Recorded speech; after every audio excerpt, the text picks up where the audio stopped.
Tonight, PDP Zoning Committee says it has no mandate to zone president, vice president positions as members begin deliberations in Enugu. The president continues his high-level engagements ahead of his speech tomorrow at the UN General Assembly, holds talks on infrastructure with the Queen of the Netherlands. 6th Kaduna Economic and Investment Summit kicks off. Governor El Rufai says initiative attracted over $2 billion worth of local and foreign investments to the state. And the head of the Africa Centers for Disease Control and Prevention warns of the UK's non-acceptance of COVID-19 vaccine certificates from the continent could increase vaccine hesitancy. On business news tonight's Federation Accounts Allocation Committee shares nearly 697 billion naira to the 3 tiers of government for August.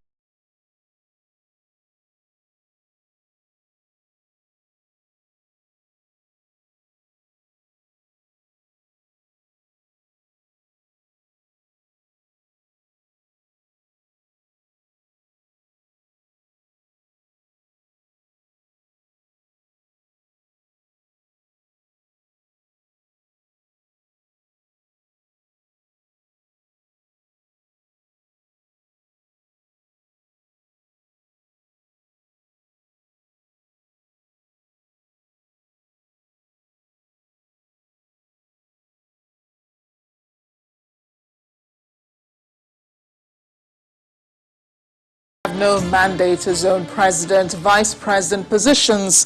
That's the emphatic statement coming from the zoning committee of the People's Democratic Party. The committee, which was set up by the party's leadership for the zoning of national officers of the PDP ahead of the October 30 to 31st National Convention, held its maiden meeting in Enugu today, at the end of which members adjourned until next week for conclusion of their work. Addressing newsmen after the closed-door meeting held at the Government House in Enugu, the chairman of the committee and governor of Enugu State, Ifeanyi Wang, said, "We had a fruitful meeting and we adjourn to conclude next week." In his address to welcome members, the governor, who is chairman of the zoning committee, said that the committee was not mandated to zone political offices. In his words, "We have no mandate to zone political offices such as president or vice president of the Federal Republic of Nigeria." He said the PDP is the most credible platform to deliver good governance to Nigeria, noting that this committee has a very important responsibility and encourages members to be frank, open, and constructive in their deliberations. Other members of the committee present at the meeting include the governor of Benue State, Dr. Samuel Otom, the deputy governor of Zamfara State, Mahdi Aliyu Muhammad, former presidents of the Senate, Senator Iyorchia Ayu and Senator Anyim Pius Anyim, and some former governors.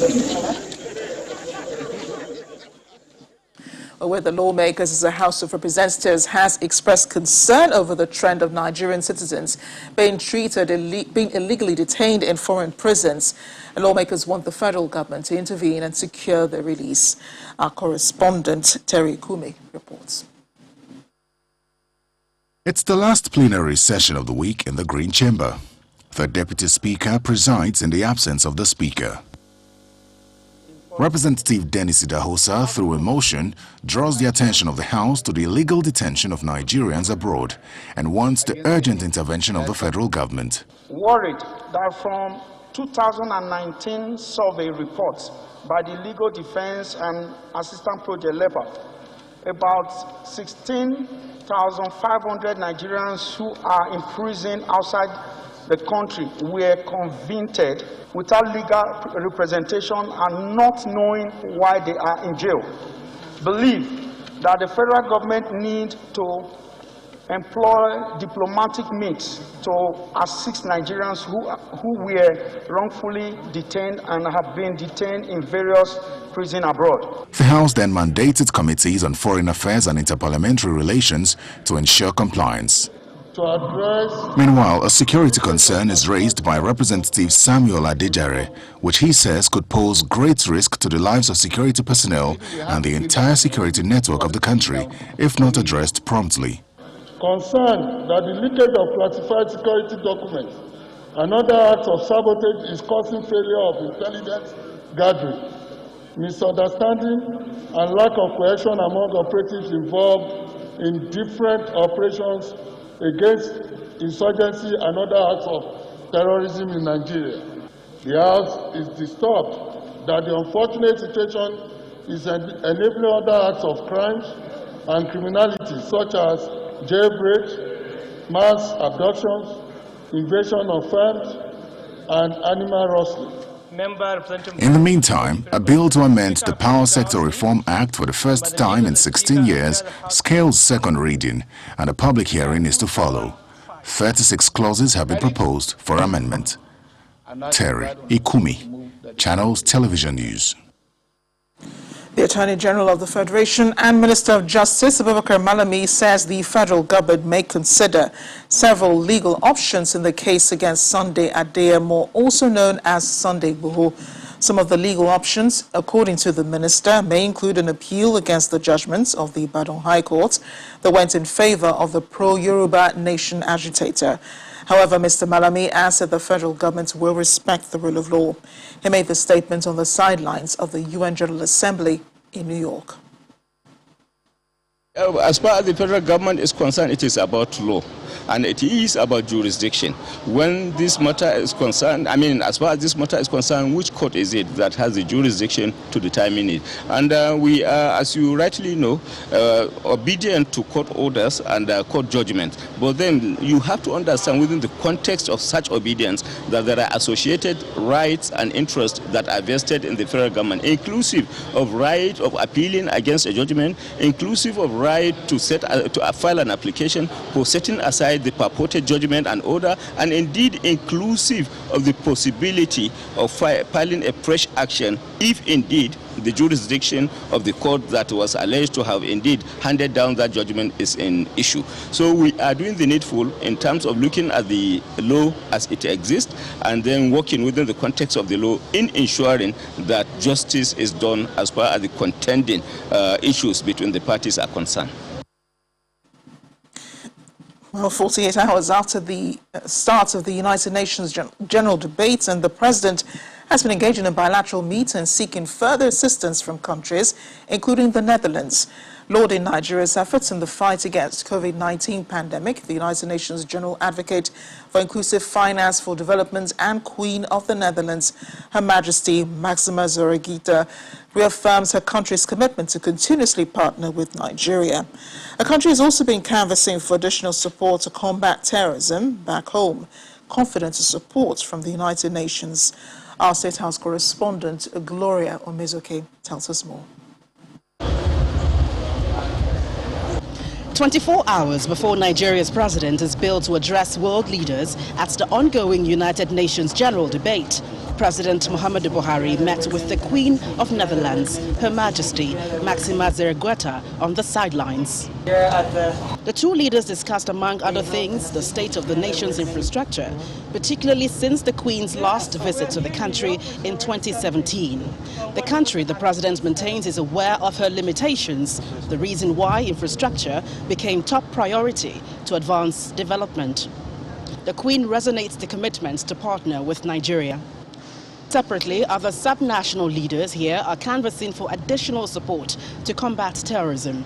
The Zamfara State Governor, who reiterates an end to all negotiations with bandits, is confident of support from the United Nations. Currently, we are fighting them, and that is the support I'm looking for. And this is what I submitted my proposal to United Nations, and I was given assurance that they will assist the state in fighting these criminals.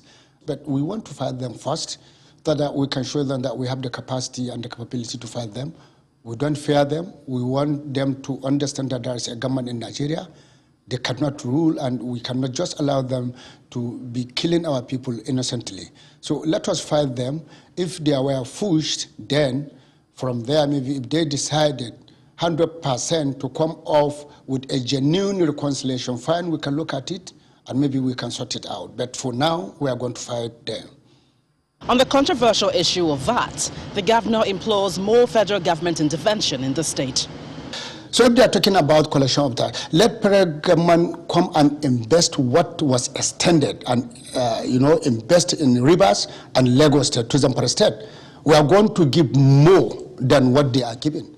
So if they are talking about collection of that, let federal government come and invest what was extended and, invest in Rivers and Lagos State, to Zamfara State. We are going to give more than what they are giving. Zamfara is one of the richest states in Nigeria.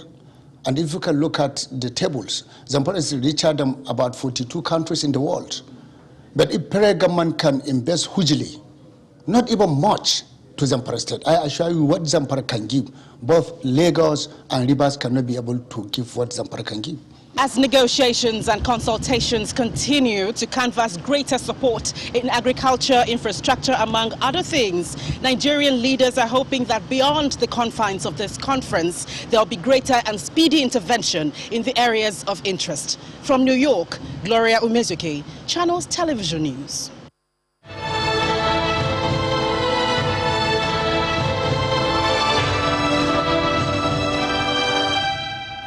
Back home, plans are underway to vaccinate pregnant women, nursing mothers and children below the age of 18 in Lagos State.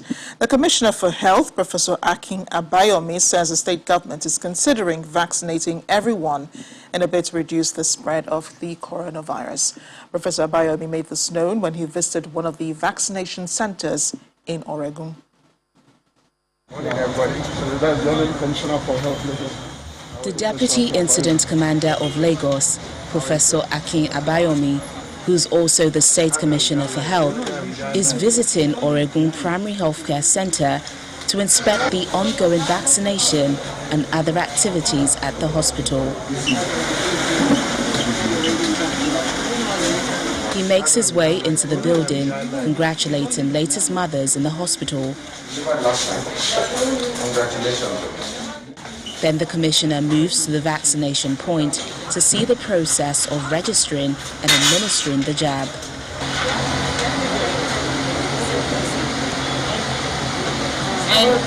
Pregnant women, nursing mothers, as well as children are likely to begin receiving their jabs, and the Commissioner explains the reason.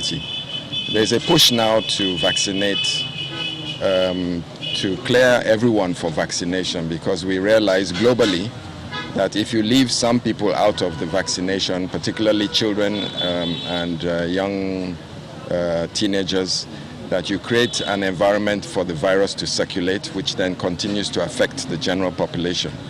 So I think as time goes on and as we get stronger scientific evidence, then we'll be able to reduce the age limit for vaccinating children or young people, and then we get some data on pregnant women and nursing mothers. For the medical officer in charge of Onigbungo Local Government Council Development Area, the vaccination has not in any way affected clinical activities. We have done the immunization in the morning. That's for clinic mothers, and some of these clinic mothers, we encourage them to come for their own vaccination as well. When they come like that, even other people, when they come like that, we do check them up for routine, the BP check, and we ask them questions in line with diabetes risk, to ensure that at least we are doing an holistic job, not just for vaccination against COVID-19 alone. A resident who has just gotten her jab shares her experience. I decided to travel all the way from Isheri to this place to tell you that this place is very conducive and they answer people the way it should be done. He says the hesitancy rate has reduced and more people now present themselves for the jab. There is a keen interest in taking vaccines in Lagos. Because we're the constant epicenter of the disease, I think the awareness is high and people are keen to get the vaccine. The Lagos State government says it will continue to educate the public on the need to get vaccinated and stay safe from the coronavirus.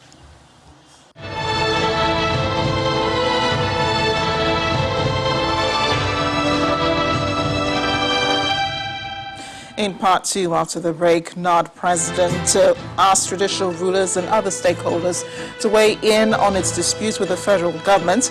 Plus, Governor El Rufai says the Kaduna Economic and Investment Summit has attracted over $2 billion worth of investments in the state as the 6th edition kicks off.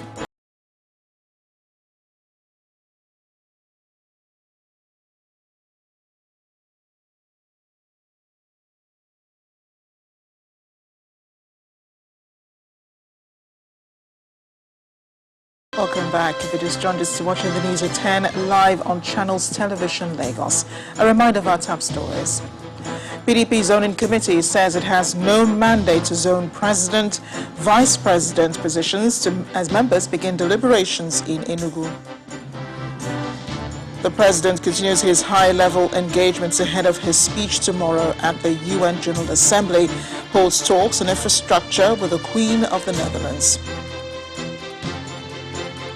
6th Kaduna Economic and Investment Summit kicks off. Governor El-Rufai says initiative attracted over $2 billion worth of local and foreign investments to the state. The head of the Africa Centers for Disease Control and Prevention warns the UK's non-acceptance of COVID-19 vaccine certificates from the continent could increase vaccine hesitancy.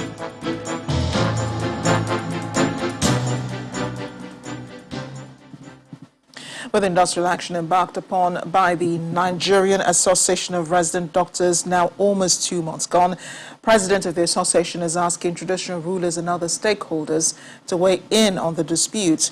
The NARD president knows that the strike has lingered this long because, according to him, the presidency is being misled. He spoke to Channels Television during the association's 41st annual general meeting and scientific conference in Bauchi, an event which is expected to usher in a new leadership for the medical body. Most of what has happened is more of an ecosystem where wrong information is given to the presidency, where the true picture of how things are run is not being told to the president. There's no reason why, when you have signed a memorandum of action for over 162 days, since April 9th, that basic things that needed to be done by the side of the government are not done. It would be easier to have gone round in paying members that have worked for 5 to 7 months their salaries instead of taking us to court. It is easier for the house officers of 114 of them that have been owed different remunerations to have been paid their salaries instead of trying to bully us. It is easier for those 21 members who lost to COVID-19 to have been paid their death in service insurance to their next of kin instead of telling us to force us back to work. We appreciate the justice system, and we know that the justice system is a system that we can trust. In Kaduna State, the drive to increase local and foreign investments in Nigeria is a continuous discussion for policymakers, leaders, and Nigerians. In line with this, the state government has launched the CAD Invest 6.0 in the state capital with the aim of boosting economic development in the state and in the country at large. The platform is utilized by the El-Rufai administration to encourage dialogue, investment, increase public-private partnership, and to create jobs in the state. The Vice President, Professor Yemi Osinbajo, who was guest at the event, used the opportunity to talk about the federal government's efforts at spurring development. You may be seated, Your Excellency.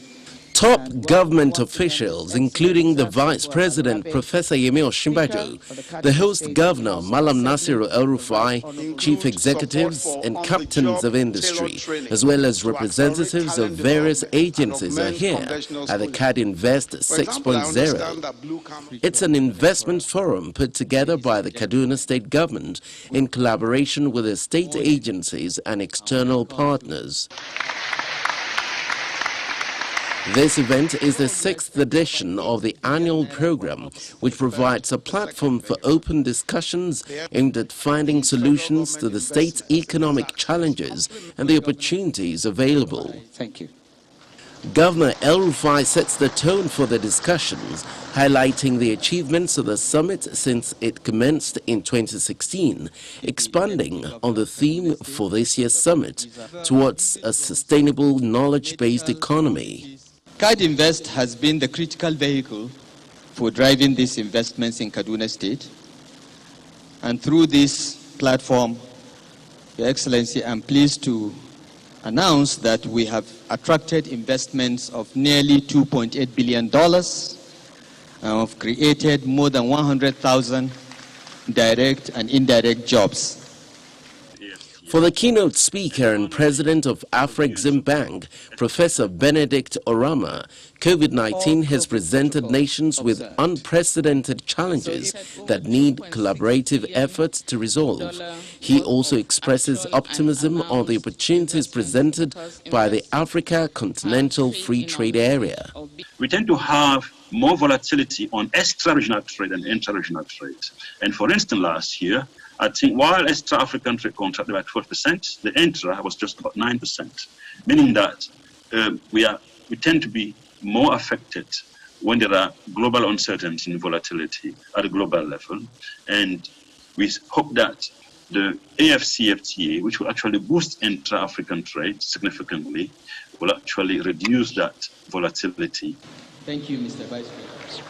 Vice President Professor Yemi Osinbajo emphasizes the need for Nigeria to focus more attention on developing its human assets rather than over-dependence on natural resources without adding any value. The construction of the AKK pipeline would enable the ready availability of gas for power and industries in Kaduna, while the Abuja-Kaduna-Kano rail line and the Abuja to Kano highway will definitely ease the movement of goods and people.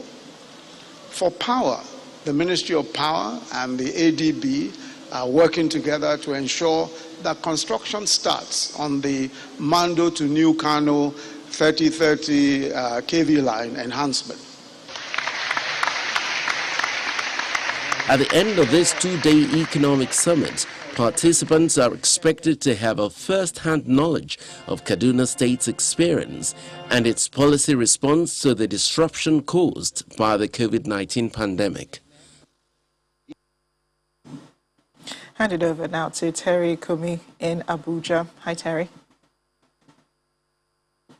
Hello, Amarachi. The police in Abuja have paraded 3 men suspected to have been part of a 25-man gang allegedly responsible for the kidnap of over 100 students from the Bethel Baptist High School in Kaduna State. The suspects, Muazu Abubakar, Adamu Bello, and Isiaku Lawal, were among 50 suspects paraded at the Special Tactical Squad headquarters in Abuja by the Nigeria Police Force. The suspects claimed the sole aim of the kidnap was to collect ransom. Our correspondent Kayla Megwa reports. The Special Tactical Squad of the Nigerian Police are again recording breakthroughs in its operational and investigative endeavors with the parade of suspects at the squad headquarters in Abuja.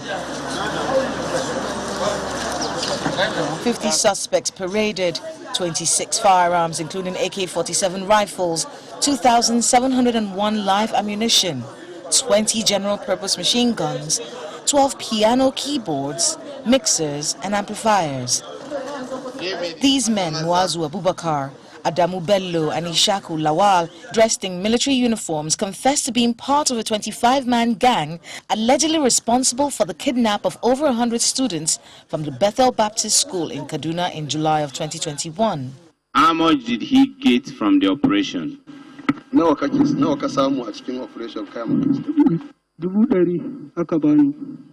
He said he was given 100,000 naira. These suspects, Mubarak Mohammed and Mohammed Mude, also known as Basilube, confessed to kidnapping a female student from the Kwara State University. They also confessed to being involved in over 50 highway robberies.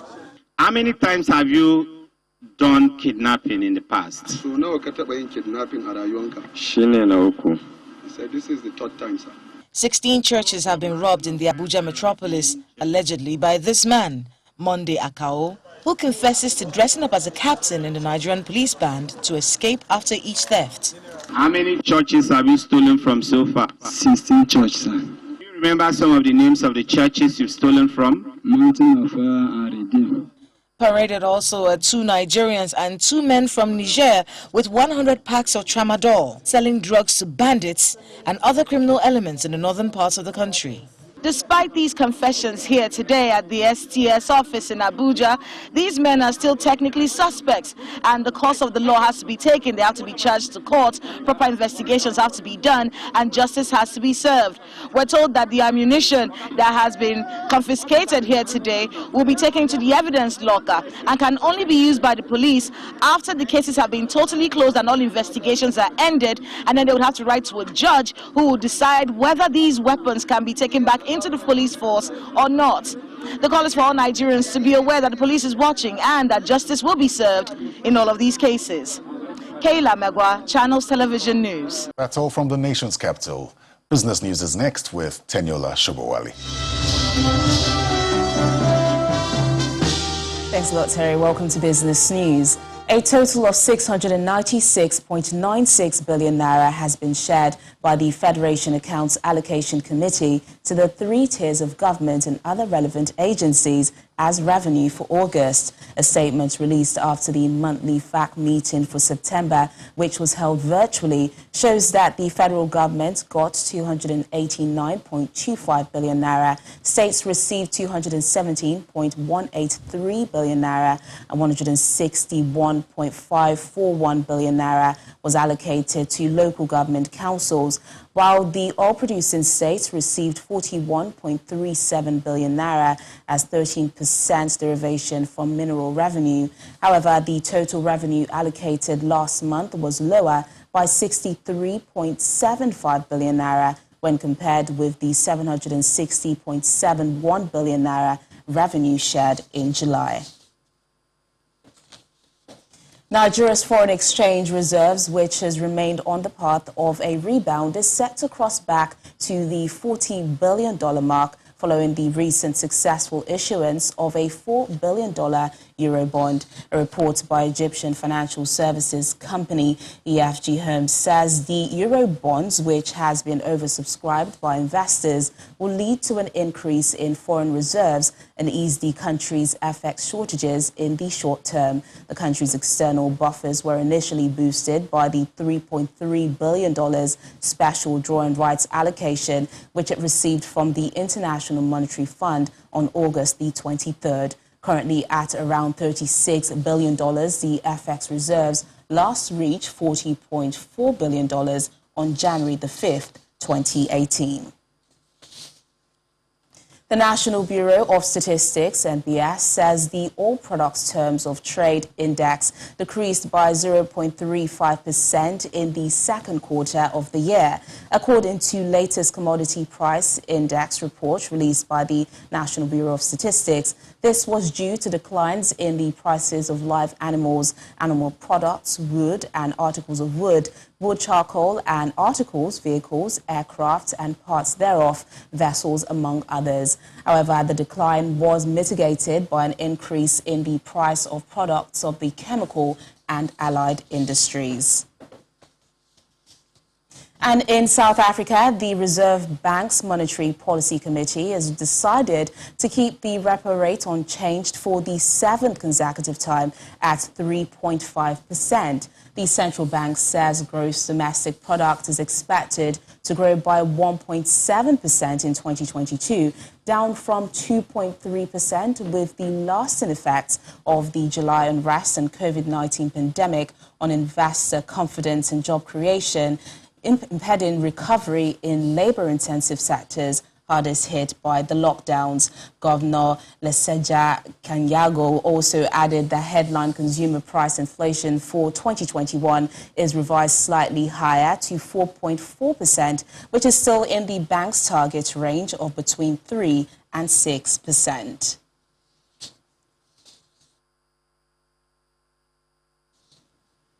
And now, after a 3-day bearish trade-in, the domestic equities market recovers slightly following investors' interest for some mid-cap equities. Laddie Williams tells us more.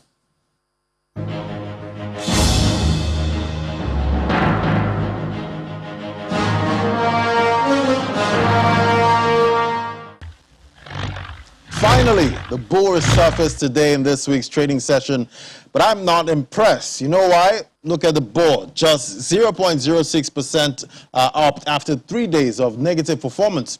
The lull in the market persists with this marginal gain. Could be because of investors, cherry picking. Let's look at the activity chart now. We see volume, value, and deals are lower compared to yesterday. The market cap, though, gained about 11 billion naira, same as was lost yesterday. Over to the top trades now. We have Mutual Benefits Assurance with 13.7 million units traded, followed by United Capital PLC and GTCO. Nigerian Aviation Handling Company was among the top gainers, adding 32 kobo to its share price. We also have Pharmadeco and Veritas Capital in that counter. To the losers counter now, we have Sovereign Insurance down 4.17% to close at 23 kobo, followed by UPDC PLC. Sectoral performance was quite positive. Just the banking sector down 0.19%. Sell-offs in the banking sector, seems to persist, but not strong enough to cause another pullback in the market. All right, final trading day tomorrow. Let's see if the bull can give a stronger performance. And that's the stock market report. I'm Ladi Williams. It's back to you.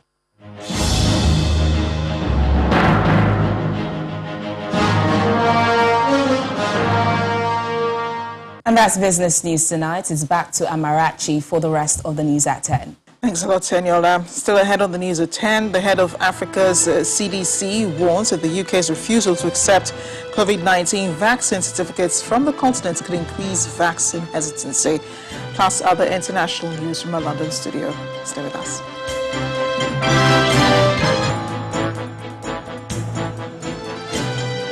Welcome back. Head of the Africa Centres for Disease Control and Prevention, Dr. John Nkengasong, says the UK's policy of not accepting COVID-19 vaccine certificates from Africa could increase vaccine hesitancy. Last week, the UK government removed several countries from its so-called red list, from where travellers would need to quarantine if they visited England. However, those who have had their vaccines in most countries outside the EU and the US will still need to quarantine because the UK would not accept the certificates. Simon Pusey has more international news in Around the World in 5. This is Margaret. Good evening and welcome to the Channel Studios here in London with your international news around the world in 5.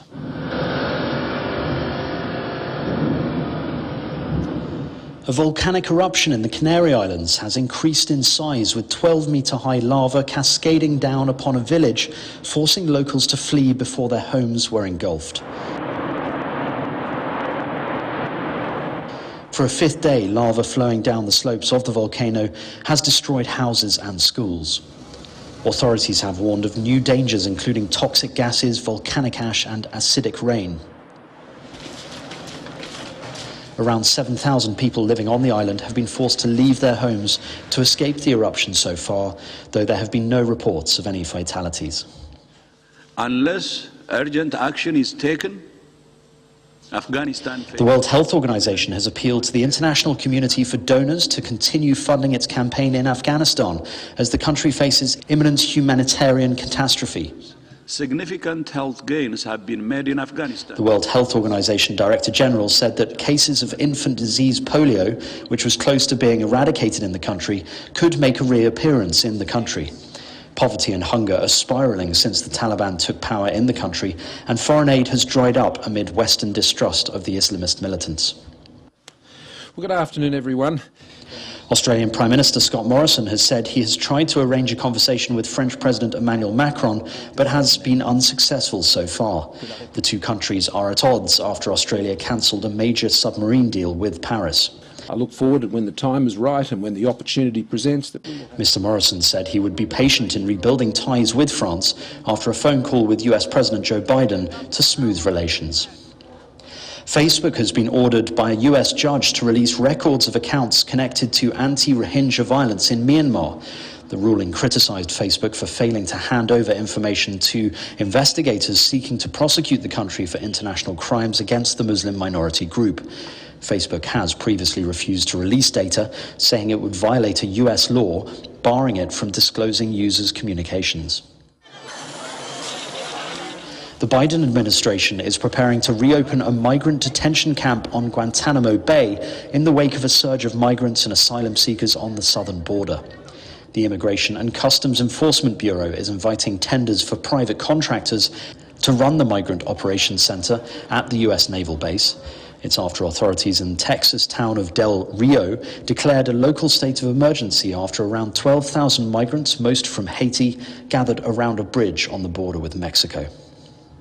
A multinational military force in Mozambique has rescued 87 women and children from a jihadist militant base in Macomia in the conflict-hit northern province of Cabo Delgado. They rescued 60 women and 27 children and killed 5 militants who had been guarding the base, that's according to military sources. Shares in Evergrande have jumped in Hong Kong after the troubled property giant struck an agreement with Chinese bondholders. The announcement helped to calm some investor concerns over debts of more than $300 billion. The Hong Kong market was closed on Wednesday when the deal was announced. After a volatile day of trading, Evergrande shares closed more than 70% higher. Portable à moi, vous reconnaîtrez la marque, je ne vais pas la citer. Et là, évidemment, j'ai un autre. A new proposed rule from the European Commission will force manufacturers to create a universal charging solution for phones and small electronic devices. The aim is to reduce waste by encouraging consumers to reuse existing chargers when buying a new device. All smartphones sold in the EU must have USB-C chargers, that's according to the proposal. Apple has warned such a move would harm innovation, as the company is the main manufacturer of smartphones using a custom charging point. And finally, these spectacular images come from Puglia in Italy, where Rhiannon Ifland and Gary Hunt both successfully defended their cliff diving World Series titles. Each of the divers secured their titles at the penultimate competition on a day condensed to 3 rounds as opposed to 4 because of deteriorating weather conditions.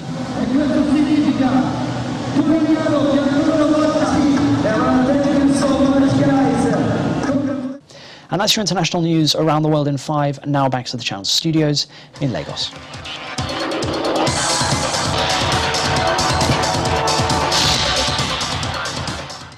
Many thanks, Simon. IBF, WBA and WBO champion Anthony Joshua and Alexander Usyk went eye-to-eye in a tense first meeting to tee up their World Heavyweight Championship fight earlier today. The enigmatic Usyk came to today's press conference dressed like the Joker from the Batman movie for his stare-down with Joshua. With the IBF, WBA and WBO belts at stake at the Tottenham Hotspur Stadium on Saturday, AJ expects a phenomenal fight against the former undisputed cruiserweight world champion. It's not complicated. If you tell me I was fighting King Kong, I'll give it a go. Honestly, if you tell, it's an opportunity for me to work. This is my job. I'm just going to work. He's going to work, I'm going to work. Everyone here is at their job. Honestly, it's a blessing. This is the best days of my life, and I'm really happy that so many people are interested in boxing, but for a fighter like myself, this is just another day in camp. Well, Nigeria's D Tigers will face Senegal in the semi-final of the FIBA Women's Afrobasket in Yaoundé, Cameroon. Both sides recorded convincing victories in their quarter-final fixtures earlier today. It was the reigning African champions, Nigeria, that took to the court, first defeating Cote d'Ivoire 72-56 points, while Senegal defeated Mozambique 74-46. D Tigers coach Otis Hewley is, however, calling for an improved and better officiating from the organizers of the Afrobasket. I just think you guys are going to stop the best players in the world from coming to Afrobasket, because the officiating, it has to be, they have to control the game. Yeah. You can't tell the other coach to tell his players to stop playing hard. You can try, but they may not listen. But you can have the officials say, look, foul, hold, intentional. You can do that to stop people from just being abusive. They just ran out our girls and knocked them over. No fouls. And they expect us to play through that. A 7-time world champion Lewis Hamilton says Max Verstappen is under pressure as he fights for a first Formula One title, but will not admit to it affecting him. The 23-year-old is 5 points clear of his Mercedes rival after 14 of 22 races, but starts Sunday's Russian Grand Prix with a 3-place grid penalty after they collided in the previous race at Monza. And that's a wrap on Sports News.